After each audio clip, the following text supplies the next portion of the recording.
जरा ठहरिए और ठंडे दिमाग से एक बात सोचिए। बिहार में जब भी कोई इंसान गंभीर रूप से बीमार पड़ता है तो उसके परिवार के दिमाग में सबसे पहला ख्याल दिल्ली के एम्स या मुंबई के टाटा मेमोरियल अस्पताल का क्यों आता है?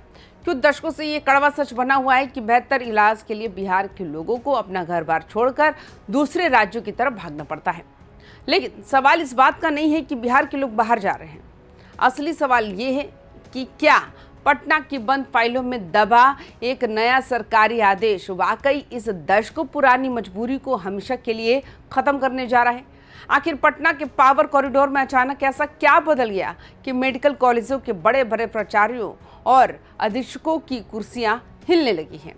क्या बिहार की स्वास्थ्य व्यवस्था में वाकई कोई ऐसा साइलेंट रिवॉल्यूशन आ रहा है जो गरीब मरीजों को बड़े बड़े कॉरपोरेट अस्पतालों जैसी सुविधाएं मुफ्त में देने का दम रखता है?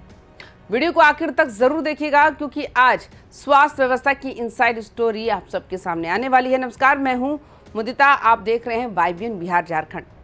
पटना में स्वास्थ्य मंत्री निशांत कुमार की अध्यक्षता में एक ऐसी मैराथन समीक्षा बैठक हुई जिसने पूरे स्वास्थ्य महकमे में हड़कंप मचा दिया। ये सिर्फ एक रूटीन मीटिंग नहीं थी बल्कि राज्य के तमाम बड़े मेडिकल कॉलेजों और सुपर स्पेशलिटी अस्पतालों के टॉप अफसरों, निदेशकों और डॉक्टरों की एक तरह से क्लास लगाई जा रही थी। इस बैठक के टाइमिंग को देखिए जरा। जैसे जैसे राज्य में बड़े राजनीतिक समीकरण बदल रहे, सरकार ये बहुत अच्छे से समझ चुकी है। अगर जनता का दिल जीतना है तो सबसे पहले उन बुनियादी सहूलियत को ठीक करना होगा जो सीधे इंसान की जिंदगी और मौत से जुड़ी है। यही वजह है कि इस बैठक का फोकस कागजातों के भरने पर नहीं है बल्कि मरीजों को समय पर इलाज देने, सालों से लटके जो ऑपरेशन को तुरंत निपटाने और अस्पतालों को नए जमाने की तकनीकों से लैस करने था। अब सबसे बड़ा सवाल ये उठता, आखिर ये सब कुछ कैसे मुमकिन होगा और इसके पीछे सरकार का आखिर गेम प्लान है क्या? इस पूरे रिफॉर्म को समझने के लिए हमें इसके 3 सबसे बड़े रणनीतिक पहलुओं को देखना होगा जो बिहार की स्वास्थ्य व्यवस्था की दिशा और दशा दोनों बदल सकते हैं। बिहार के सरकारी अस्पतालों की सबसे बड़ी कड़ी हुई हकीकत रही है लंबी वेटिंग लिस्ट। एक गरीब मरीज को एक छोटे से ऑपरेशन के लिए महीनों, कभी कभी तो सालों तक का इंतजार करना पड़ता है। लेकिन इस बार विभाग ने जो रास्ता चुना है वो बेहद चौंकाने वाला है।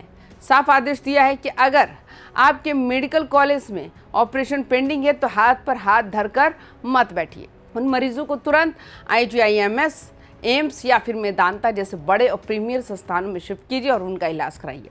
इसके लिए सभी मेडिकल कॉलेजों को एक सख्त हेडलाइन तक दे दी गई है कि वे अपनी वेटिंग लिस्ट जो है वो उनको सौंपे। जरा सोचिए, अगर ये जमीन पर लागू हो गया तो किसी गरीब के लिए मेदांता जैसे अस्पताल में मुफ्त ऑपरेशन होना किसी चमत्कार से कम नहीं होगा।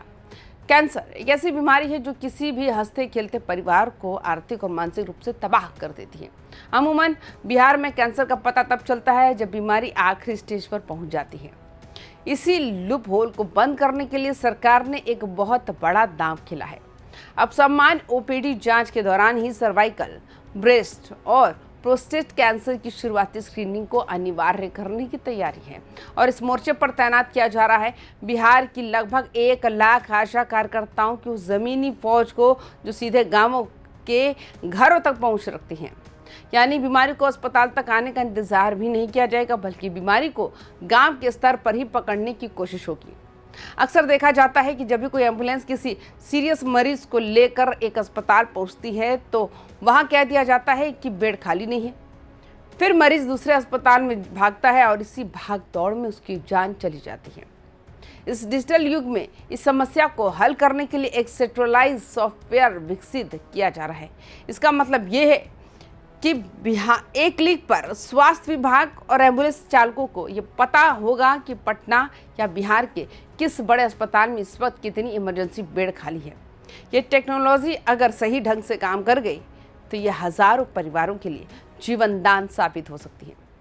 अगर इस मामले को हम गौर से देखें तो बिहार में हमेशा से ये माना जाता रहा है कि चुनाव सिर्फ जाति समीकरणों और सोशल इंजीनियरिंग के दम पर जीते जाते हैं। लेकिन हाल के दिनों में एक नया ट्रेंड देखने को मिल रहा है, डिलीवरी बेस्ड पॉलिटिक्स। यानी जनता अब सिर्फ वादों पर नहीं बल्कि जमीन पर मिलने वाली सुविधाओं पर भी सवाल पूछने लगी है।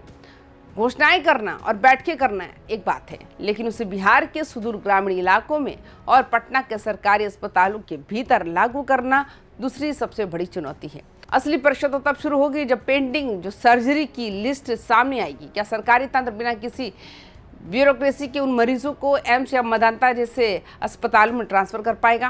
क्या 1 लाख आशा कार्यकर्ताओं को कैंसर स्क्रीनिंग के लिए सही ट्रेनिंग और संसाधन मिल पाएंगे? आने वाले दिनों में ये देखना बेहद दिलचस्प होगा कि क्या स्वास्थ्य मंत्री का ये सख्त संदेश जो निशांत कुमार ने दिया है सरकारी डॉक्टरों और प्राचार्यों की कार्यप्रणाली को, क्या वो वाकई बदल पाता है या फिर बेहतरीन योजना भी पुरानी व्यवस्था के ढर्रे में कहीं खोकर रह जाती है?